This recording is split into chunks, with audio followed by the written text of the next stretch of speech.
सर्वप्रथम आपण सगळ्यांनी आणि विशेषतः शिवाजी शिक्षण संस्थेने स्वर्गीय पंजाबराव देशमुख यांच्या नावाने असलेला हा पुरस्कार आपण मला दिला, याबद्दल शिवाजी शिक्षण संस्थेच्या सर्व पदाधिकाऱ्यांचं आणि आपल्या सगळ्यांचं मी हात जोडून आभार मानतो आणि आपल्या सगळ्यांना धन्यवाद देतो. हा पुरस्कार ज्यांच्या नावाने आहे त्या नावामध्ये खूप मोठी शक्ती आहे. ज्यांनी आपलं संपूर्ण जीवन हे शिक्षण क्षेत्राकरता आणि शेतकऱ्यांकरता समर्पित केलं, असं आपल्या विदर्भाला एक आदर्शवत व्यक्तिमत्व म्हणजे भाऊसाहेब देशमुख. त्यांच्या जीवनामध्ये भारताचे पहिले कृषी मंत्री म्हणून त्यांनी विशेषतः ज्या कार्याची सुरुवात केली त्याचा परिचय आपल्या सगळ्यांना आहे. मधल्या काळामध्ये हर्षवर्धनजींनी त्यांच्या लोकसभेच्या काळात जी भाषणं होती ते सगळं गोळा करण्याची जबाबदारी घेतली होती. सुधीर भोंगळे हे काम करत होते. त्यावेळी पार्लमेंटच्या रेकॉर्डमधून त्या संबंधातली माहिती मोठ्या प्रमाणावर एकत्रित झाली आणि त्या सगळ्यातून हे लक्षात आलं की त्या काळामध्ये विशेषतः ग्रामीण आणि कृषी क्षेत्राबद्दलची एक उत्तम विजन त्या काळात त्यांनी बाळगली होती आणि त्याच आधारावर त्यांनी कार्य करण्याचा प्रयत्न केला. कृषी क्षेत्रामध्ये जसं कार्य करण्याचा प्रयत्न केला तसा शैक्षणिक क्षेत्रामध्ये शिक्षणाचं सार्वत्रिकरण झालं पाहिजे आणि शिक्षणाची गुणवत्ता वाढून सर्वसामान्यापर्यंत शिक्षण पोहोचलं पाहिजे या भावनेने त्यांनी शिवाजी शिक्षण संस्थेकरता जे कार्य केलं त्यातून आज विदर्भाच्या कानाकोपऱ्यामध्ये शिवाजी शिक्षण संस्था पोहोचली. खरं म्हणजे हे सगळं जे कार्य होतं या कार्यामागे, ज्या ध्यासामागे एक सगळ्यात मोठं कारण होतं की या समाजामधले जे शोषित आहेत, पीडित आहेत, दलित आहेत, सामाजिक आर्थिक शैक्षणिक दृष्टीने मागासलेले आहेत, त्यांच्या जीवनामध्ये जर बदल करायचा असेल तर त्याकरता दोन गोष्टी महत्वाच्या आहेत. एक शिक्षण आणि दुसरं विदर्भामध्ये बहुसंख्य लोकांचं जीवन ज्या शेतीवर अवलंबून आहे तो शेतीचा व्यवसाय. आणि त्याकरता या दोन्ही विषयाकरता त्यांनी कार्य केलंच, पण सामाजिक सुधाराची भावना पण त्यांनी अतिशय मनात ठेवून त्यांनी कार्य केलं. खरं म्हणजे आपल्या सगळ्यांना काळ नेहमी बदलत असतो.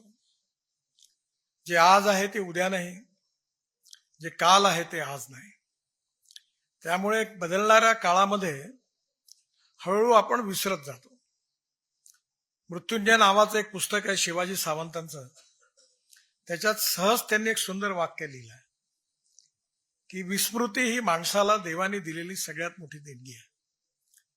काही प्रमाणात ते वाक्य खरं आहे, कारण अनेक कटू गोष्टी आयुष्य म्हटलं की कधी उजेड असतो, कधी अंधार असतो, कधी हार असते, कधी जीत असते, कधी खुशी असते, कधी दुःख असतं. त्यामुळे ज्या गोष्टीमुळे दुःख होतं ते विसरणं हे बरोबर आहे, पण ज्या गोष्टीपासून भविष्यामध्ये आपण काही करू शकतो त्या गोष्टी मात्र विसरता कामा नये. भूतकाळातला इतिहास याकरता महत्वाचा आहे की वर्तमान काळामध्ये जर तो इतिहास आपण आठवला तर भविष्याची निर्मिती आपल्याला करता येते, त्याकरता प्रेरणा मिळते.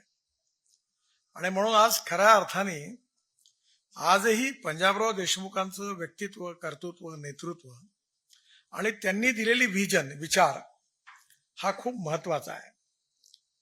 आवश्यकता या गोष्टीची आहे की त्या विचाराच्या अनुरूप आपलं मार्गक्रमण त्या दिशेने किती गतीने आहे तो आपल्या सगळ्यांच्या आत्मपरीक्षणाचा विषय आहे, कारण याला शॉर्टकट नाही आहे. मला नेहमी आठवतं आमच्याकडे आम्ही ज्यांच्यापासून बरंच काही शिकलो ते स्वर्गीय दत्तोपंत ठेंगडे एक वाक्य म्हणायचे की every politician thinks about his next election and every socio economic reformer thinks from century to century. पंजाबरावांचं व्यक्तिमत्व हे होतं की त्यांनी शतकाचा विचार केला, पिढ्यांचा विचार केला. आणि यात काळाच्या ओघामध्ये नॉलेज ही खूप मोठी शक्ती आहे. काल जे नॉलेज उपलब्ध आहे ते आज वेगळं आहे, आज आहे ते उद्या वेगळं आहे. त्यामुळे नॉलेज हे दरवेळेला बदलत राहणार आहे. आणि जे शिक्षण आपण ज्याला म्हणतो, ज्याला आपण ज्ञान म्हणतो, ज्याला आपण नॉलेज म्हणतो, हे नॉलेज ही सगळ्यात मोठी पॉवर आहे, ही सगळ्यात मोठी शक्ती आहे. आणि मी तर वारंवार लक्षात ठेवतो की ही जी शक्ती आहे ही केवळ इंडस्ट्रीमध्ये, केवळ शिक्षणामध्ये किंवा ही केवळ काही नवीन टेक्नॉलॉजीमध्ये नाही आहे. तर नॉलेज ही शक्ती शेतीमध्ये आहे, ग्रामीण विकासामध्ये आहे, जलसंवर्धनामध्ये आहे. आणि प्रत्येक ठिकाणी आपण जेव्हा नवीन नवीन गोष्टी पाहतो त्यातून नवीन नवीन दृष्टिकोन आपल्याला मिळतो. मी नेहमी लक्षात ठेवतो की you can donate I but you can not donate vision. आजकाल अंध माणसाला डोळे दान करता येतील, पण जीवनामध्ये कसं काम करायचं याची दृष्टी प्रदान करणं खूप कठीण आहे. आणि म्हणून appropriate vision for appropriate future हे सगळ्यंत महत्वाचं आहे. आणि ते पंजाबरावांनी जे स्ट्रक्चर, जी विजन त्यावेळी ठेवली होती, त्यात काळाच्या ओघामध्ये जे स्थित्यंतराने बदल झाले ते ऍड करून भविष्याचा वेध घेणारं उद्दिष्ट पूर्ण करणं ही मला असं वाटतं की आपल्या सगळ्यांची सगळ्यात मोठी जबाबदारी आहे. आणि त्यामुळे नॉलेज हे शिक्षणापुरतं मर्यादित नाही आहे, शिक्षण व्यवसाय किंवा नोकरीपुरतं मर्यादित नाही आहे, तर नॉलेज ही खूप मोठी ताकद आहे. बाबासाहेब आंबेडकरांनी शिक्षणाला, ज्ञानाला वाघिणीचं दूध असं म्हटलं होतं. आणि आजच्या नवीन भाषेमध्ये आम्ही नेहमी आग्रहाने सांगत असतो की ज्ञान, नॉलेज जी आहे ही पॉवर आहे. इनोव्हेशन, एंटरप्रिनरशिप किंवा टेक्नॉलॉजी, विजन ही जी सगळी पॉवर आहे ही याचं conversion of knowledge into power हे आपलं भविष्य आहे. आणि conversion of knowledge into power करायचं असेल तर ग्राउंड लेवलवर तुम्हाला टेक्नॉलॉजीचा आणि नॉलेजचा उपयोग करून यशस्वी प्रयोग करून दाखवावे लागतील. आज आपण चांगल्या विद्यार्थ्यांचा सत्कार केला, आज आपण शेतीच्या क्षेत्रात काम करणाऱ्या महिलांचा सत्कार केला. सत्कार याकरता आहे की त्या सत्कारामधून बाकीच्यांना पण प्रेरणा मिळाली पाहिजे, इन्स्पायरेशन अँड मोटिवेशन मिळालं पाहिजे की मी पण यांच्यासारखं काहीतरी करण्याचा प्रयत्न केला पाहिजे. आणि म्हणून हा जो सत्कार असतो, या सत्कारामध्ये जबाबदारी पुरस्कारार्थीची वाढते. आणि आपल्यासारखे अनेक लोक तयार करणं हे तेवढंच महत्वाचं आहे. आणि या सगळ्याच्या मध्ये जर दृष्टिकोन ठेवायचा असेल तर तो जात, पंथ, धर्म, भाषा आणि पार्टी याच्या वरती उठून विचार केला पाहिजे. याचं कारण असं आहे की तुम्ही तुकडोजी महाराजांची सगळी भजनं ऐका, तुम्ही गाडगे महाराजांचं सगळं कार्य बघा, पंजाबराव देशमुखांचं कार्य बघा, किंवा छत्रपती शिवाजी महाराजांचं जीवन बघा. राज्यकर्ते म्हणून या सगळ्यांच्या जीवनाचं जेव्हा अध्ययन आपण करतो तेव्हा हा विचार नाही हा माझा तो पराया असं कुठे नाही आहे. जे जे चांगलं असेल त्याला मदत केली पाहिजे, जे जे समाज उपयोगी आहे, युगानुकूल आहे, राष्ट्रानुकूल आहे, त्याला आपण मदत केली पाहिजे. अशा प्रकारची संवेदनशीलता ही सामाजिक कार्यकर्ते आणि राजकीय नेतृत्वाच्या स्थायी असणं ही देखील लोकशाहीची आणि समाजाची सगळ्यात मोठी आवश्यकता आहे. आणि म्हणून राजकारण म्हणजे केवळ 5 वर्षाची निवडणूक नाही आहे.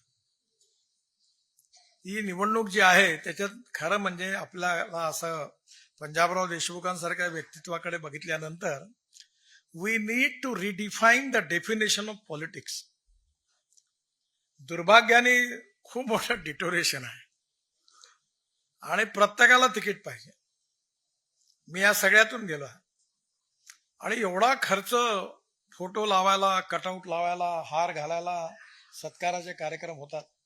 आम्ही अनेक सत्काराच्या कार्यक्रमाला जातो, पण सत्काराच्या कार्यक्रमात गेल्यावर ज्याचा सत्कार केल्यावर आनंदच मिळतो आपल्याला असं नाही, कारण मजबुरी असते. पण खऱ्या अर्थाने आजचा सत्कार असा नाहीये बरं. आजचा सत्कार तुम्ही सगळ्यांनी अतिशय चांगल्या प्रकारे केला. कदाचित मी या सत्काराचा मानकरी आहे की नाही याच्याबद्दल माझ्या मनात संशय आहे. मी काही नम्रतापूर्वक नाही म्हणत, कारण मी ज्या प्रकारे जीवनातून जगत आलो त्यामुळे आता मला पंजाबराव देशमुखांच्या नावाने डिलीट पण मिळाली. टोटल 11 डॉक्टरेट मिळाल्या, डिलीट्स मिळाल्या. आणि त्यातल्या 5 कृषी विद्यापीठाचे पण मिळाले. पण मला नेहमी संकोच होतो की मी जेव्हा 11वीत होतो 75 साली, तेव्हा आणीबाणी लागली आणि मी जयप्रकाशजींच्या आव्हानावर त्यावेळी माझ्या अभ्यासाकडे दुर्लक्ष केलं आणि त्याचा परिणाम असा झाला की मला 52% मार्क मिळाले आणि त्यामुळे सायन्स ग्रुपमध्ये माझं नशीब दुर्दैवी असेल कदाचित की मला 49.26% मार्क मिळाले. त्यावेळी अमरावती इंजिनिअरिंग कॉलेजमध्ये ऍडमिशन मिळायची, पण मी म्हणलं की थोडं त्यावेळी 53 काही ना काही करून कुठेतरी मिळेल ऍडमिशन. माझे एक जावई न्यूक्लिअर सायंटिस्ट होते आणि दोघेही, एक मॅट्रिकला फर्स्ट मेरिट होते आणि दुसरे थर्ड मेरिट होते आणि माझ्या दोघी मोठ्या बहिणी होत्या, त्याच्यात माझ्यात अंतर खूप होतं, मुलासारखं होतो मी त्यांना. आणि त्या दोघी मला म्हणाल्या, नितीन तू अभ्यास सोडून भलतीकडे लक्ष घालतो, आणि रोज माझं काउन्सिलिंग करायचं आणि मला म्हणायचं तू नोकरी कर बँकेत. आई म्हणायची नोकरी कर. एक दिवस मी चिडून सांगितलं, आई मी नोकरी करणारा नाही, मला नोकरी देणारा व्हायचा आहे. पण ते काही मान्य त्यांना नव्हतं. मग शेवटी ते म्हणाले की तुझं लग्न कसं होईल. आपल्याकडे उद्योग व्यवसाय करणारा कोणी जसं शेतकऱ्याला मुली देत नाही, पण जिल्हा सहकारी बँकेत चपराशी असेल तर मुलगा चांगला आहे म्हणतात. कारण समाज व्यवस्थेत असा बदल झाला. त्यामुळे मी म्हटलं जे व्हायचं ते मी नसेल तर जमून गेल म्हटलं. खऱ्या अर्थाने आज आपल्या सामाजिक व्यवस्थेमध्ये अनेक गोष्टी अशा आहेत की ज्याचा डिग्रीशी आणि माणसाशी काही संबंध नाही. तुकडोजी महाराजांच्या नावाने विद्यापीठ आहे, पण त्यांना कुठे डिलीट मिळाली होती, त्यांना कुठे डॉक्टरेट मिळाली. आणि त्यांचं एक एक भजन जे केलं होतं, ज्याच्यातलं भावार्थ नर्थ आहे, तो जर आपण शांतपणे ऐकलं त्या शब्दाचा अर्थ, तर आजचे कितीतरी मोठे कवी आहेत तेवढ्या त्याच्यात येणार नाही.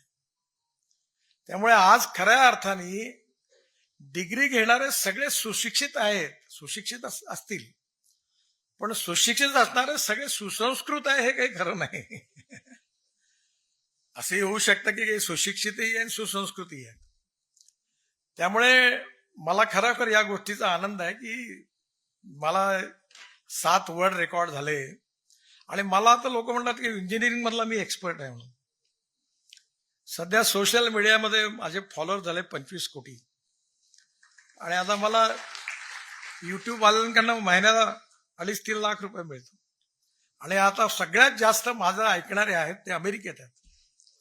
आणि आता माझ्याकडे आंध्र प्रदेशमध्ये सकाळी आज एक सायंटिस्ट आले अमेरिकेतले, आणि ते मला माझ्या तारीख वाईज कोणत्या भाषेत मी शेतकऱ्याच्याबद्दल काय बोललो त्याच्याबद्दल ते मला सांगत होते.